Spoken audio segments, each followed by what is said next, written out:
At 52, 11 months a widow, with a little under $400 to her name and a carved oak horse she had carried with her since before she could remember, Nora Alden owned almost nothing in the world.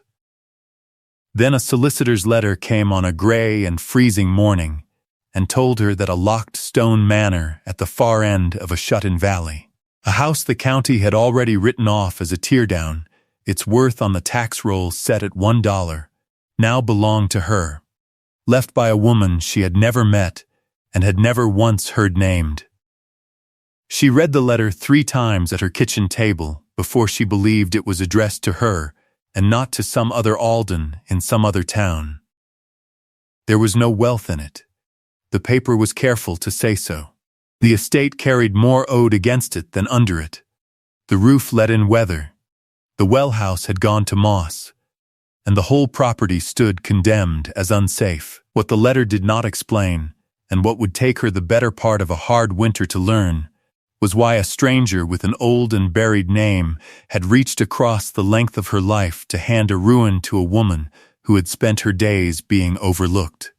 Before we go on with her up that frozen road, if quiet stories about forgotten places and the people the world walked past mean something to you, take a moment and subscribe, and tell us in the comments where you are watching from tonight. Nora would have liked to know. She spent most of her life certain that no one was keeping track of where she was at all. She had been a foundling. That was the plain word for it, and she had learned early not to soften it. She had been left as an infant with a childless couple named Alden, good and tired people who raised her decently, and told her only that she had come to them with nothing but the clothes she wore and a small carved horse tucked into the blanket. The horse was oak, worn pale at the mane where a child's thumb had rubbed it for years, and it was the single object in the world that had traveled the whole distance of her life beside her. Her husband, Walter, used to say the horse had better manners than most men he knew. Walter had been gone 11 months now. The house they rented felt like a coat that no longer fit. So when the solicitor's letter offered her a place of her own, even a broken one, even a place she could not picture and did not want, she found she could not simply throw the letter away.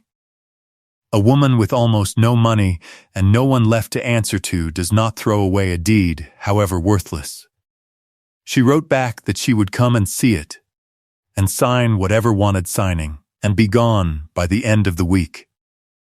The valley sat 2 long days north, past the last rail stop, and then up a river road that narrowed with every mile, until the hills leaned in on both sides, and the sky became a thin gray ribbon overhead.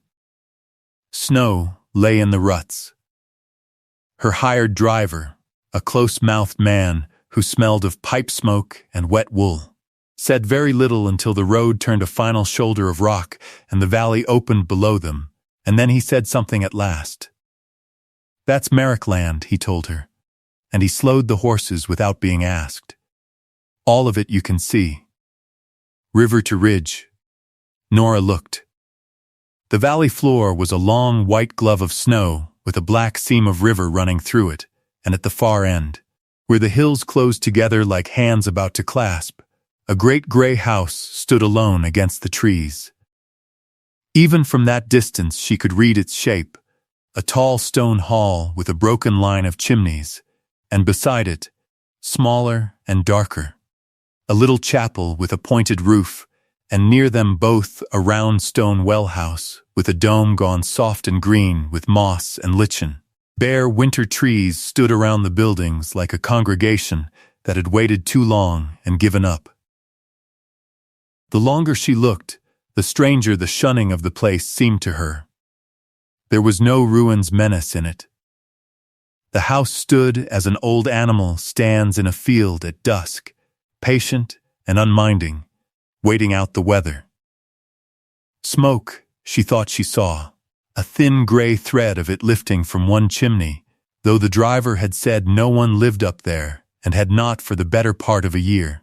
She would learn that the smoke was old Silas Boyd's, and that he had kept a single stove burning in a single room through every winter since the last Merrick died, so that the great house her people had built would never, not for one night, go entirely cold. She did not know that yet. She saw only the thread of smoke, and the sealed little chapel, and the one gray hall holding its breath at the far white end of the valley, and felt, absurd as it was, that it had been holding that breath for her. Merrick, Nora repeated. The name meant nothing to her, and she said so. No, the driver agreed. It wouldn't, to look at you. He clucked the horses forward. Folk down here don't say it much anymore. There's some won't say it at all. Why not? He was quiet for the length of a breath. You'll hear it told a dozen ways in Coldwater, he said. None of the tellings are kind, and none of them are true, and I've got a load to carry back before dark, so I'll let the town do its own lying. That was all he would give her, and she let him keep the rest. Coldwater was a single street of low buildings pushed up against the river, with a church at one end and a feed store at the other, and a small inn between them where the driver set her down.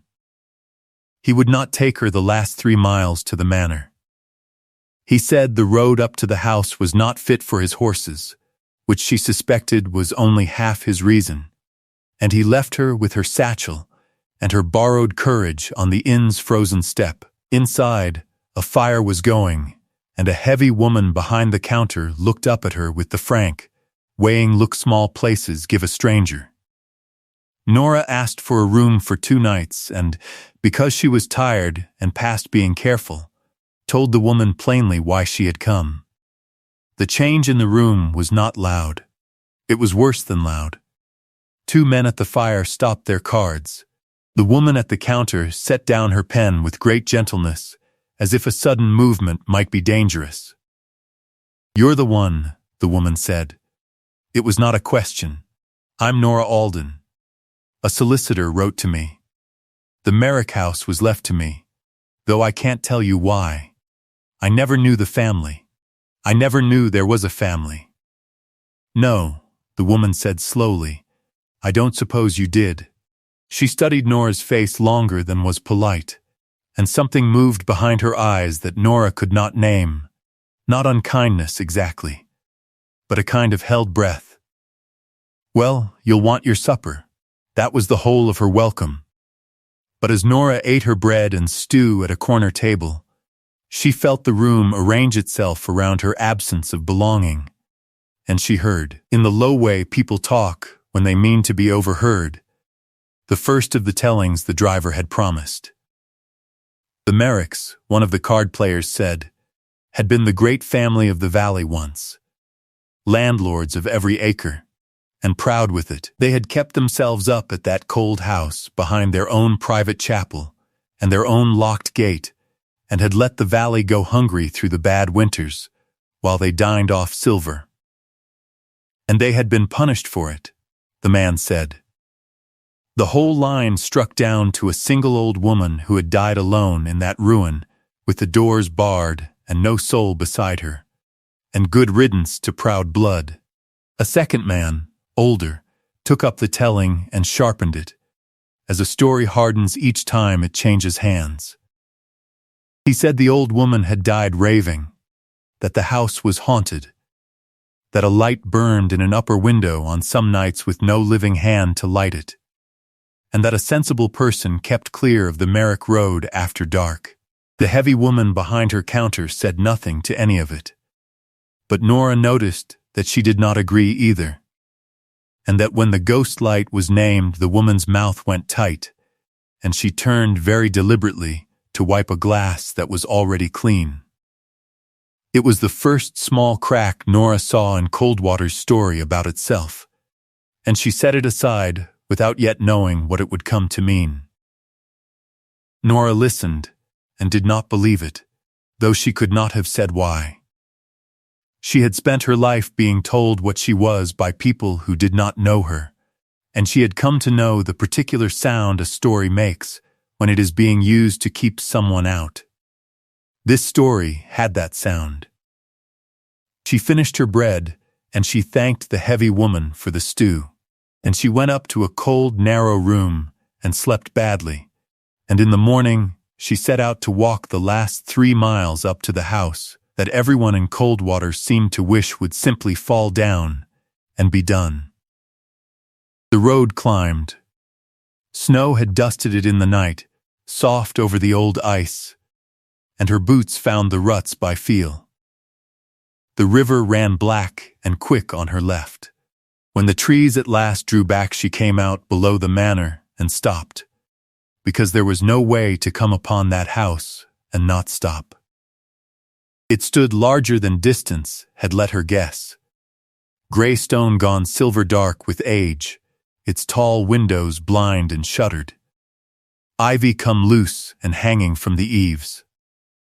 Snow banked against the north wall, and there, off to the side, sat the little chapel she had seen from the ridge, and Nora saw now that its narrow door and its one lancet window had both been bricked shut, not boarded, not chained, but filled in solid with courses of newer red brick and hard gray mortar, so that the small building sat sealed against its own inside like a mouth stitched closed. Beside it, the round well house waited under its green-domed roof, and beyond all of it, the whole valley fell away downward, white and blue in the morning, the frozen river threading south toward the far cold smudge of the town. A man was standing at the manor door. He was old, very old, she saw as she came near, past 80 at a guess, in a good heavy coat with a scarf wound twice about his throat and a hat pulled low. He leaned on a black cane, and he watched her climb the final stretch of road toward him without surprise, as if he had been standing there some while, precisely because he had expected her, which, she would learn, he had. "Mrs. Alden," he said, when she was close enough. His voice was cracked but steady. "I'm Silas Boyd. I kept this place for Miss Constance near 60 years, and I've kept it since she passed. I've a key that fits the front door, and I've been waiting to give it to whoever came." He held it out, an iron key gone dark with handling. "I hoped it would be you." Nora took the key. It was heavier than she expected, and warm from his glove. "You knew I was coming," she said. "I knew someone was named in the will," he said. "I didn't know your face until this minute." He looked at her with pale, heavy-lidded eyes that had clearly once been sharp, and were sharp still. And whatever he saw there seemed to settle something in him, some long question laid finally down. "Come inside out of the weather, then, and I'll light you a fire, and I'll tell you as much as I'm allowed to tell you standing on this side of that chapel wall, which, I'll warn you now, is less than you'll want." The inside of Merrick Hall was a museum of a life stopped mid-sentence. Sheeted furniture stood in the front rooms like snow-covered stones. Dust lay soft, and even over everything, undisturbed except for a single narrow track worn along the hall floor where old Silas had walked, year after year, to the one room he kept. That room was small and warm-hearted, a back parlor with a good stove, a worn chair, a shelf of books, and a lamp, a plain brass oil lamp with a clean chimney, set in the window that looked west down the length of the valley. While the old man saw to the fire, Nora let herself look. Down the long hall the shrouded shapes stood in their dust. A tall clock stopped at some forgotten hour. A dining table laid for no one. A portrait or two turned deliberately to face the wall, which she did not understand then, and understood entirely later. One door stood ajar on a small north room that had plainly once been a nursery. A low shelf ran along the wall at a child's height, and on it sat a careful row of little carved animals, oak-worn pale with handling, a cow, a dog, a pair of geese, and then a gap. A clean, bare place where one more figure had clearly stood for years and now did not. She did not think, on that first cold afternoon, to wonder what had gone missing from the row. She would come back to that empty place on the shelf, later, and stand before it a long while, and understand that she had been carrying the missing piece in her satchel her whole life. Silas lit the stove with the unhurried hands of a man who had lit it 10,000 times. Then he lit the lamp, though it was full morning and the room did not need it, and he set it back in the window with a care that was almost ceremony. "Why the lamp in daylight?" Nora asked. "Because that's where it goes," he said simply. Miss Constance kept a light in that window every night of her life, and her mother before her, and I've kept it every night since Miss Constance died. Anyone on that road after dark, in any weather, sees that one lit window and knows the door below it isn't locked to them. He lowered himself into the chair by the stove. There have been nights it was the only light in this whole valley. Folk in Coldwater will tell you the Merricks let people starve. Ask them, sometime, who they think kept that lamp burning up here for them to steer by. Nora sat across from him and took the carved horse from her satchel, without quite knowing why, only that her hands wanted something to hold. She turned it over in her fingers while the stove ticked and warmed. Silas watched the small oak toy go around in her hands, and his face did a slow and complicated thing, and he became very still. "Where did you come by that?" he said. His voice had changed. It was quiet, and it was not casual at all. "This?" She looked down at the horse. "I've had it always. It's the only thing I came with. I was left as a baby with a family called Alden, and this was tucked in the blanket. I don't know who made it. I've wondered my whole life." She said it lightly, as she always did, to get ahead of the pity. "I used to make up stories about it when I was small." Silas did not answer for a long moment. When he did not answer her question at all. "There's a wall in that chapel out there," he said, "that I laid up with my own hands, brick by brick, 40 years gone. Because Miss Constance asked me to, and because I loved her, and because she promised me it was to keep a thing safe and not to hide a shame. She made me swear I'd not open it, nor let it be opened, until the right person stood in this house, holding proof of who they were." He nodded slowly at the horse in Nora's hands. "I've watched that door 40 years, Mrs. Alden. I never thought I'd see the proof walk in and set itself down on my stove side table, without even knowing it was carrying anything at all." Nora's mouth had gone dry. "I don't understand you," she said. "No," he agreed, gently, "and I've sworn not to be the one to make you understand. That was the entire promise, that the wall would tell it, in her own hand, and not me and my failing one. But I can tell you this much and keep faith. Whatever's behind that brick was sealed up for you. Not for an Alden. For whoever came holding the horse. If you've made it this far into the valley with her, and you feel the pull of a thing bricked up and waiting, do this old man and this quiet channel a kindness and subscribe.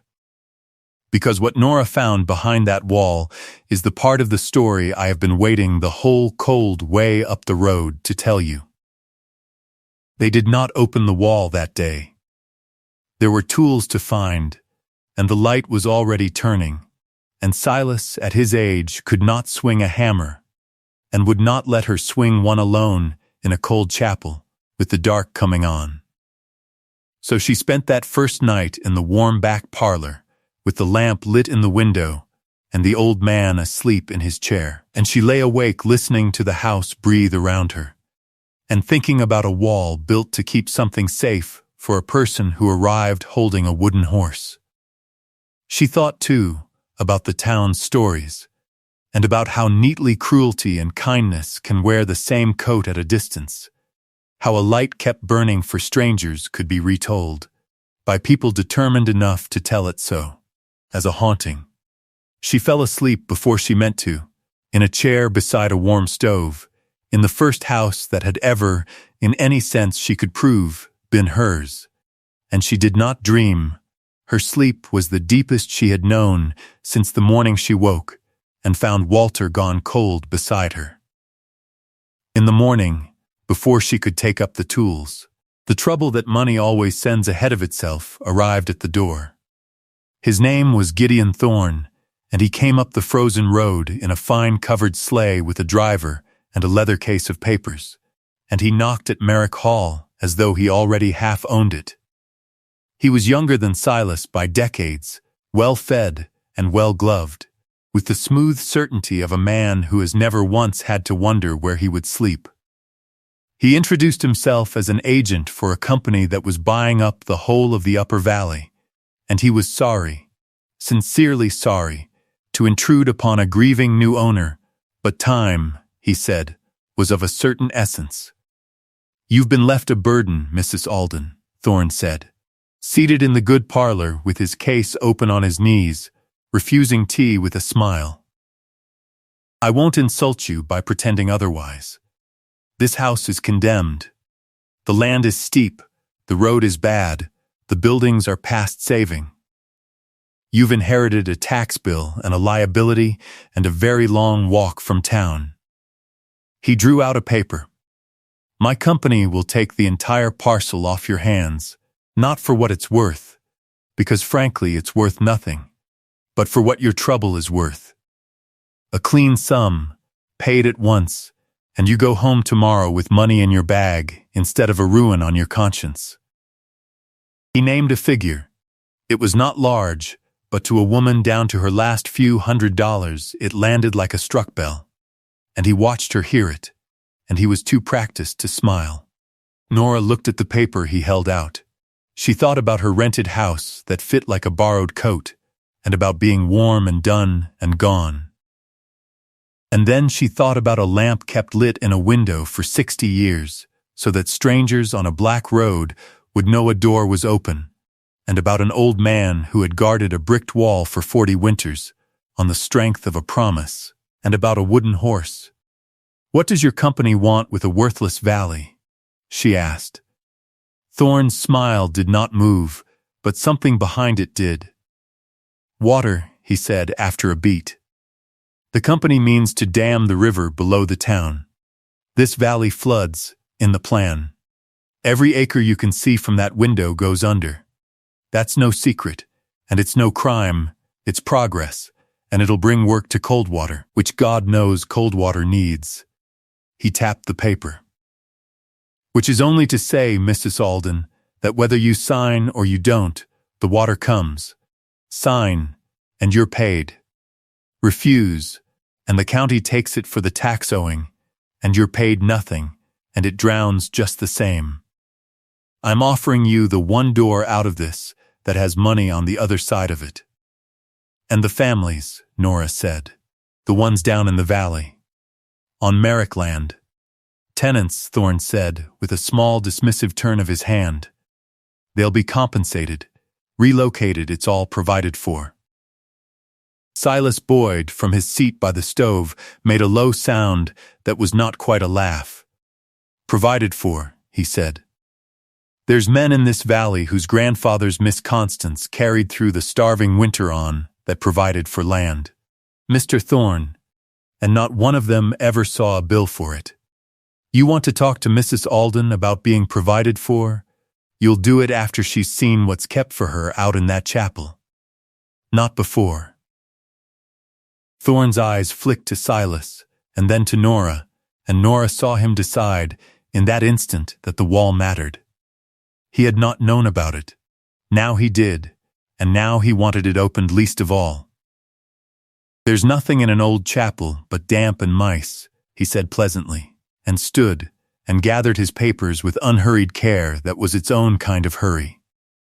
"But by all means, grieve, and poke about in the ruins, and satisfy yourself. I'll come again in 3 days for your signature. The offer holds until then." He paused at the door and let the smile go entirely. so that for one bare moment she saw the plain want underneath it. It would be a great deal simpler for everyone, Mrs. Alden, if that wall stayed just as it is, which was, of course, the thing that decided her. They opened it that afternoon. Silas could not swing the hammer, but he could sit on an upturned crate in the cold little chapel with the door propped open for light and tell her where to strike. And he did, and Nora, who had scrubbed floors and split kindling and buried a husband, found she could swing a hammer very well.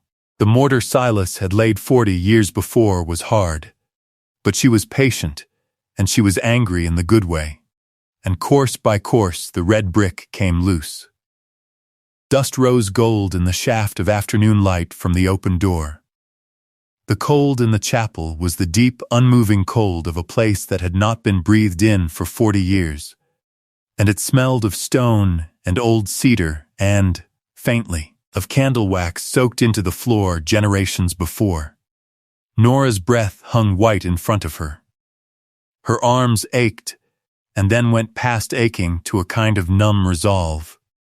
She thought about stopping, more than once, and each time she looked into the widening dark of the space behind the brick, and found she could not make her hands lay the hammer down. Whatever waited in there had waited long enough. She would not be the one to make it wait a single night more. Behind the brick, as the gap widened, she saw not a room, but a shallow recess, built into the thickness of the old stone wall, dry and clean, lined with cedar, and in it, wrapped in oilcloth and waxed paper, a shape like stacked books. She lifted them out one at a time and set them on the chapel's one dusty pew. There were ledgers, 3 great ledgers bound in green leather, their spines soft with handling. There was a smaller book, black, its pages ruled for a parish register, births and deaths and marriages in fading ink. There was a bundle of letters tied with faded ribbon. And there was a single folded document, heavy paper, sealed, with her own name written on the outside of it in a strong old-fashioned hand, Nora. Not Nora Alden, only Nora. The name she had been given by the couple who raised her, written by someone who had died before she ever spoke it. She sat down on the pew rather suddenly. "Read the ledgers first," Silas said, very quietly, from his crate. She'd have wanted them read in order. She was particular about order. He was watching her as a man watches a fuse he lit long ago finally reach its charge.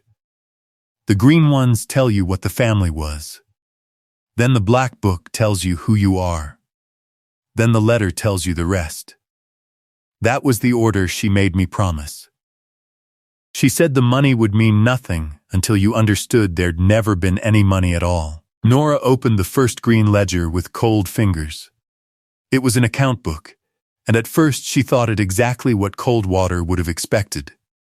The reckoning of a great family's holdings, rents and acres and debts owed to the Merricks by every tenant in the valley. Column after column of names and sums. But as she read, she began to see that the sums in the second column, the money owed, were struck through again and again, year after year, in the same strong hand, and beside each striking, 2 small letters written close, N.C. "What does this mean?" she asked. "This N.C. over and over." "Read it out," Silas said. She found a page thick with it. Renwick, owing for the winter seed, struck through N.C. Corliss. Owing 3 years' rent, his wife sick, struck through N.C. The Dawson family, the whole of 1 ruined year, the winter the wheat failed, struck through, the entire line, N.C. She looked up. "No charge," she said slowly. "It means no charge. They forgave it." "Every hungry winter this valley ever had," Silas said. "The Merricks ate it. Quiet, Miss Constance, and her mother, and hers before that. They held every acre. That much of the Coldwater story is true. but they held it as you hold a bird that's hurt, and they spent the family down to the stone walls doing it. There's your proud family that dined off silver while the valley starved. They sold the silver in the second bad year. I carried it to the coach myself. His voice was steady, but his old hands had tightened on the head of his cane. By the end, there was nothing left in this house but Miss Constance and me and that lamp and these books. She died owing more than the place was worth, and cold water buried her with a story about proud blood. Because it's easier to be poor next to a family you can despise than next to one that spent everything they had keeping you alive and never once sent you the bill. Nora turned the pages, 3 ledgers, 60 years, and on nearly every page those 2 small letters written close. NC, no charge, no charge. A moral account kept in a private hand of every debt a hurting valley had been quietly let off. It was the opposite of a treasure, and the only kind of treasure that had ever made her weep. And she wept now, over an account book in a cold chapel, for people she would never meet, who had spent their whole inheritance being kind where no one could see. When she could, she set down the green ledgers and took up the black one, the parish register, and Silas leaned forward on his crate. The register was old, older than the ledgers, kept by the valley's own chapel back when the Merricks still had a chaplain to keep it. Births at the top of each page in the oldest ink, then marriages, then deaths. She turned the brittle leaves forward through the years, past Merrick after Merrick, a whole line living and marrying and dying in this one shut valley, until she came near the end, to a page not so faded as the rest, and there her eye caught on a single line and would not let go. A birth, a daughter, born to the last Merrick son, and a wife who died in the bearing of her, both the son and his young wife gone within the year. The son to a fever, the register said, the wife before him. And the child, orphaned in her first winter, entrusted. The old careful hand had written it out in full. Entrusted for her safety and her raising to a family beyond the valley. A childless couple of good character by the name of Alden, together with a keepsake by which she might one day be known again to her own blood, a horse, carved from the Manor's own oak by her grandfather's hand. Nora stopped breathing. She read it again. And a third time. The daughter of the last Merrick son. Orphaned. Given to the Aldens. Given a carved oak horse, so that she might one day be known again to her own blood. Her hand went to her satchel without her telling it to, and drew out the small worn horse, pale at the mane where her own child's thumb had rubbed it smooth over 50 years, and she set it on the open register beside the line that named it. And the 2 things, the object and the record of the object, lay together in the shaft of chapel light and were, past any doubt, past any other explanation in the world, the same. You, she said. She could barely make the word. She turned to Silas, and she was crying again, and she did not care. Silas, this is me. I'm her. The child that was sent away. I'm a Merrick. You're a Merrick, Silas Boyd said, and his own eyes were streaming down his old cracked face, and he was smiling as though 60 years had set him down at last. Miss Constance was your father's aunt, the last of the line that stayed. She spent the end of her life looking for the child her nephew sent away. Mrs. Alden, sending letters, spending money she didn't have on inquiries and solicitors, chasing the one Alden family across half the country, trying to find you before she died. He wiped his face with the back of his glove and did not manage it. She never did. She died not knowing if you were living or dead. But she left the door open. She left the lamp lit, and the wall built, and the horse's name written down. And she made me promise to keep the light burning until you walked up that road. And you walked up that road. He shook his head slowly, wonderingly, holding the horse. Nora took up the sealed letter then, the one with only her given name on the outside, and she broke the wax with hands that would not stay still, and she read the words of the great aunt she had never known. A woman who had spent a family's whole fortune on a valley that despised her for it, and the last of her strength on a search that failed, and who had written, at the end, to a girl she prayed was somewhere alive, "If you are reading this, then you came, and you are real, and I did not imagine you. I am sorry I could not find you while I lived. I have left you no money. Because there is none, your family gave it all away, on purpose, over 100 years, to people who will never thank you and should never have to. What I have left you is the account of it. Guard the ledgers, keep the lamp, keep the door unlocked for whoever comes with nothing, because once, that was you, tucked in a blanket with a wooden horse, and someone kept a door open for you. That is the whole of the Merrick fortune. It was always the only thing we truly had." For a long while, no one spoke. Outside, the short winter afternoon was already tilting toward gold, the light down the valley going warm and low. That night, by the lamp in the west window, Nora untied the faded ribbon on the bundle of letters and read the shape of a search she had never known was reaching for her. They were years of inquiries, copies Constance had kept of her own side of a long correspondence, written to solicitors in distant counties, to a foundling society, to 2 different families named Alden, who had turned out to be the wrong ones, each letter a little older and a little more tired than the one before, each asking the same patient question in a hand that grew shakier down the years. Had anyone record of a girl child, given over near such a winter, carried away beyond the hills, and known perhaps by a little horse of carved oak? The last of them was barely a year old, hardly legible, and had never been sent. Nora sat holding it until the fire burned low, holding across the length of a table the exact answer to a question a dying woman had spent her final strength asking into silence. And she grieved, absurdly and terribly, for the nearness of the miss, for the 2 of them who had reached the whole length of their lives toward each other and met, at the end, only here, only now, only after one of them lay in the chapel ground. Gideon Thorne came back before his 3 days were up. He came the next morning, in fact, which told Nora more than anything he said.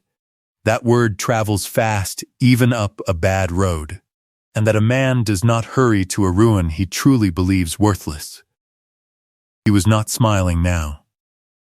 He came into the good parlor with 2 other men and his leather case, and set a fresh paper on the table, and he had dropped the soft, grieving widow voice entirely.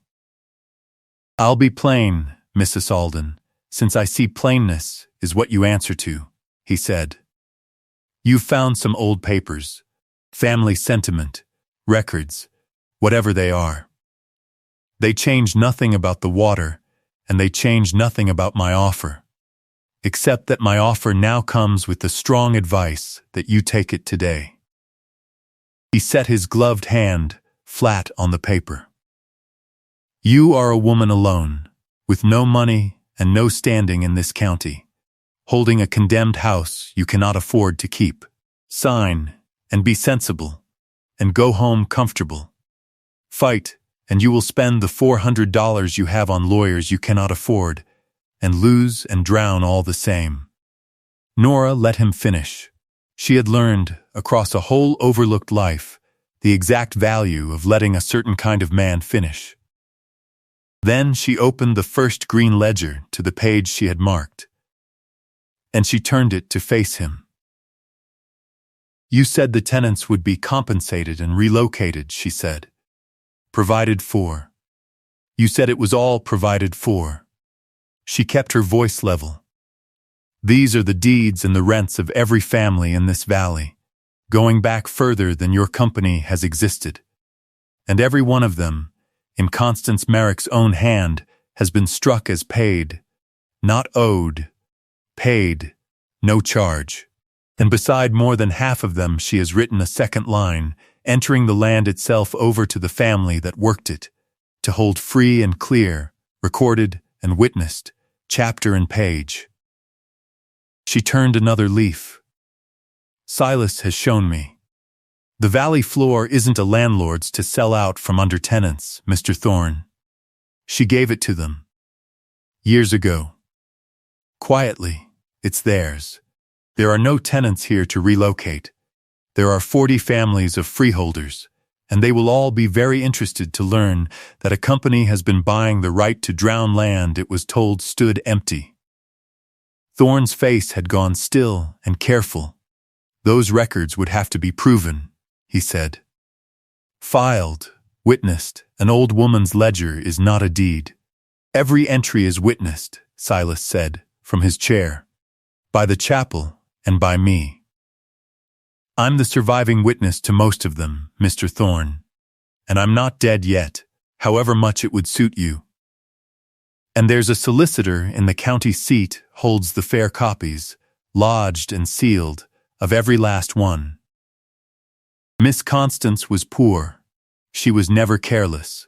The old man smiled, though it was not a warm smile now, but a satisfied one.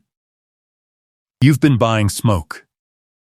You've been paying good company money for the right to flood a valley that already belongs, free and recorded, to the very people you meant to move along. I'd want my own name off that plan, were I you, before the freeholders learn who drew it up. The parlor was very quiet. One of Thorne's men shifted his weight. Thorne looked at the ledger, and at the old man, and last of all at Nora Alden, Nora Merrick, standing plain and unafraid beside a stove in a house he had been so certain was already his. And Nora watched the arithmetic go through him and come out against him, and watched him know it. He did not bluster. Men like Thorne rarely do. At the end, it is beneath the smoothness they trade in. He closed his case with a small click. You'll regret keeping it, he said, but the words had no floor under them, and every soul in the room heard the hollow where the threat should have been. Perhaps, Nora said. But I'll regret it warm, in my own house, with the door unlocked. Good day, Mr. Thorne.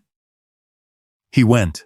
The fine sleigh took him back down the frozen road toward Coldwater, and the valley closed quiet behind him, and it did not flood that year, nor the next, because a valley of 40 freeholding families with a recorded claim and a surviving witness and a great cold house full of ledgers is a far harder thing to drown than an empty ruin owned by a proud deadline. And the company, when it understood at last what it had actually bought, took its dam and its plans somewhere the ground was cheaper and the truth was thinner. Word of the ledgers reached Coldwater before she did, and when Nora walked down the frozen road that week to buy flour and lamp oil, the single street met her differently than it had the night she arrived. The heavy woman from the inn came out onto the step to meet her, wiping her hands on her apron, and stood a moment not knowing how to begin. They're saying you found her books, the woman said at last. The old lady's. That it was her doing all along. The debts. She looked down the white street and then back. My father's name is in them, isn't it? The bad winter, when I was small. He always said a rich woman up the hill let him off his rent, and he never knew why. And he was ashamed of it his whole life, being let off by a Merrick, and I grew up hearing that family cursed at this very fire. Her voice thickened. And it was her, keeping us alive, and letting us hate her for it, so we'd not have to carry the shame of the help. She never wanted the thanks, Nora said. I don't think she wanted anything but for you all to come through. That was the whole of it. The woman nodded and pressed her lips hard and could not speak for a moment. Then she said, "There's a lamp your family kept, up in that window. Folk here always called it the ghost light." She managed something that was nearly a smile. "You keep it burning, do you?" "Every night," Nora said. "Good," the woman said, and turned back toward her door, and stopped, and did not turn around again. "You'll not buy your oil today, Mrs. Alden, nor your flour. Not in this town. Not this year." And that was the sum of Coldwater's apology. And it was enough, and Nora carried it back up the hill worth more than any coin the valley could ever have counted into her hand. The story might have ended there, warm enough. But there was one thing left that the letter had asked of her. And it came walking up the road on the coldest night of that winter. Nora had stayed. She had meant to be gone by the end of a week, and instead the week had become the winter, and the winter had become her life. She kept the lamp lit in the west window every night, as Constance had, and her own mother before her, and old Silas for 40 years between, set it burning at dusk so that anyone on the black road below would see the one warm window and know the door under it was not barred. Coldwater came around slowly, as small, hard places do. Once the story of the Ledgers got loose among the freeholders, and they understood at last whose quiet hand had struck their grandfather's debts. But that is a slow warming, and that was not what changed her. What changed her came on foot in the dark, in a thin coat, with a bundle held tight against her chest.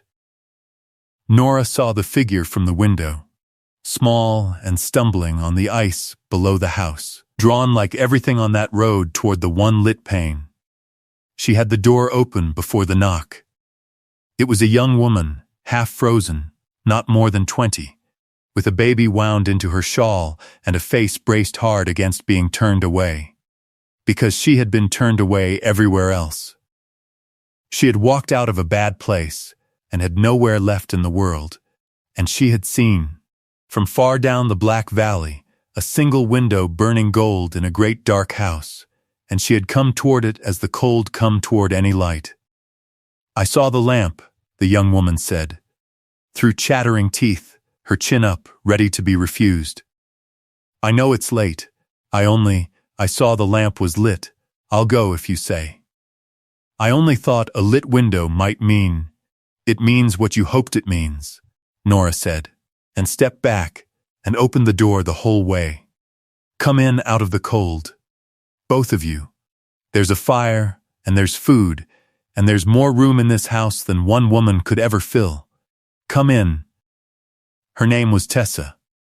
The baby was a girl. Nora settled them by the stove where Silas dozed, and Constance had died, and the lamp had burned for 3 lifetimes, and she warmed milk and found blankets. And later, when the baby slept, Tessa asked, wary still, what she would be expected to do to earn the roof.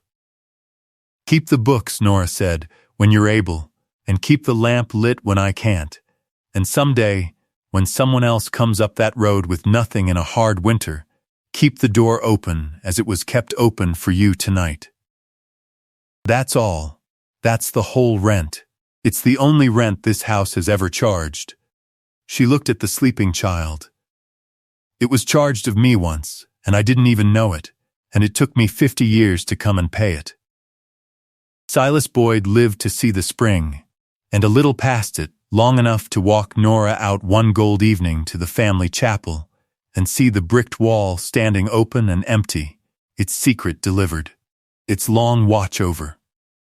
He died in that chair beside the stove, with the lamp lit next to him, which was where he had always meant to, and they buried him in the chapel yard under his own name, near the barracks he had served for 60 years, a witness laid down at last among the accounts he had kept. And Nora stayed. She took the name that was hers by blood and kept the one that had raised her. Both, because both were true, and she knew by then the cost of throwing away a name.